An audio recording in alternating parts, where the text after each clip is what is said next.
आता बघूया टॉप 9 मोठ्या बातम्या। मोशी इमारत दुर्घटनेमधल्या कोसळलेल्या ठिकाणी रेस्क्यू ऑपरेशन अजूनही सुरू आहे। आतापर्यंत 9 जणांना सुखरूप बाहेर काढण्यात यश, तर आणखी 7 ते 8 जण अडकले असल्याची शक्यता।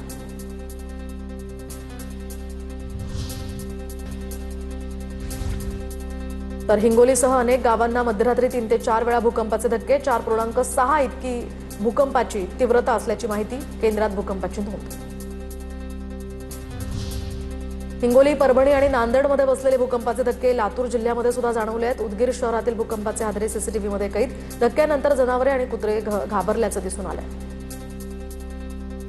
विधानभवनासमोर रविकांत तुपकरांचं आंदोलन। कर्जमाफीसाठी हे आंदोलन करण्यात आल्याची माहिती। दरम्यान अंधेरी चांदिवलीमध्ये मराठी विरुद्ध अमराठी वाद। इंग्रजी स्पीकिंग क्लासेस विरोधात मनसे आक्रमक। मराठी बोलणार नाही, इंग्लिश अकॅडमी संचालकानं मनसे पदाधिकाऱ्यांना उद्धट उत्तर दिल्याचाही आरोप। 16 ऑगस्टपासून व्यावसायिक प्रवासी वाहन चालकांना मराठी भाषा सक्तीची। महाराष्ट्र मोटार वाहन अधिनियमामध्ये आता सुधारणा। तर परिवहन मंत्री प्रताप सरनाईक यांची ही घोषणा। ठाण्यातील डॉक्टर मारहाण प्रकरणातील मुख्य आरोपी नगरसेवक रमेश म्हात्रेंना अटक। उच्च रक्तदाबामुळे त्यांच्यावर ठाणे सिव्हिल रुग्णालयात उपचार सुरू। तर आज त्यांची न्यायालयामध्ये व्हिडिओ कॉन्फरन्सिंगद्वारे हजेरी होण्याची शक्यता। रायगडमध्ये भाजप नगरसेवकाकडून महाडच्या मुख्याधिकाऱ्यांना मारहाण। महाडचे मुख्याधिकारी धनंजय कोळेकर यांना भाजप नगरसेवकाकडून मारहाण प्रकरणी महाड शहर पोलीस ठाण्यामध्ये गुन्हा दाखल। तर पाणी पुरवठ्याच्या प्रश्नावरून आधी वाद, नंतर मारहाण। आता बघूया टॉप 9 महत्त्वाच्या बातम्या। पुणे सातारा घाटमाथ्याला पावसाचा ऑरेंज अलर्ट। तर पालघर, रायगड, रत्नागिरी, कोल्हापूर, घाटमाथा यासह बुलढाणा, अकोला, अमरावती, वर्धा या जिल्ह्यांसाठी पावसाचा येलो अलर्ट जारी। साताऱ्यातील काही तालुक्यांमध्ये आज शाळांना सुट्टी जाहीर। दरम्यान कराड, सातारा, जावळी आणि वाई या तालुक्यांमध्ये आज शाळांना सुट्टी। वसई विरारकडे जाणारी पश्चिम रेल्वेची लोकल सेवा आज पूर्वपदावर। मुसळधार पावसामुळे काल गाड्या सुमारे अर्धा तास उशिराने धावत होत्या।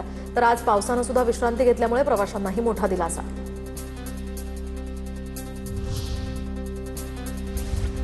तर विरारकडे जाणारी लोकल सेवा पूर्ववत। नालासोपारा स्टेशन परिसर अजूनही पाण्याखाली। वसई विरारमधील परिसर गेल्या 5 दिवसांपासून जलमय। मुसळधार पावसामुळे रायगड किल्ल्याचा पायरी मार्ग बंद। आज रायगडावर पायरी मार्गाने प्रवेश नाही। दरडीच्या धोक्यामुळे महाड प्रशासनाचा प्रतिबंधात्मक निर्णय। दरम्यान पर्यटकांनी अधिकृत सूचनांचं पालन करण्याचं प्रशासनाचं आवाहन। खडकवासला धरणातून होणारा पाण्याचा विसर्ग आता बंद। धरणाच्या पाणी पातळीमधील घट झाल्यामुळे विसर्ग बंद करण्याचा निर्णय। नदीपात्रात न उतरण्याचंही प्रशासनाचं आवाहन। खडकवासला धरणामध्ये आता 16 टीएमसी पाणीसाठा। पुण्याच्या घाटमाथ्यावर गेल्या 5 दिवसांपासून मुसळधार पाऊस सुरू। पावसामुळे भोरमधील भाटगर धरणाच्या पाणीसाठ्यात झपाट्यानं वाढ। अमरावती जिल्ह्यातील पूर्णा मध्यम प्रकल्प आता विश्रोळी धरणाचे 2 दरवाजे उघडले। धरणातून नदीपात्रात पाण्याचा विसर्ग सुरू। पूर्णा नदीकाठच्या गावांना यामुळे प्रशासनाचा सतर्कतेचा इशारा। पालघरच्या केळवेमधील मोरपाडा परिसरात पुरामुळे मोठं नुकसान। संजीवनी मिठागरा लगतच्या आदिवासी बहुल वस्तीतील 45 पैकी तब्बल 17 घरांचं मोठं नुकसान। पुराचं पाणी ओसरल्यानंतर सुद्धा नागरिकांच्या अडचणी कायम। घरांमध्ये चिखलाचं साम्राज्य। आता बघूया टॉप 9 पावसाच्या बातम्या।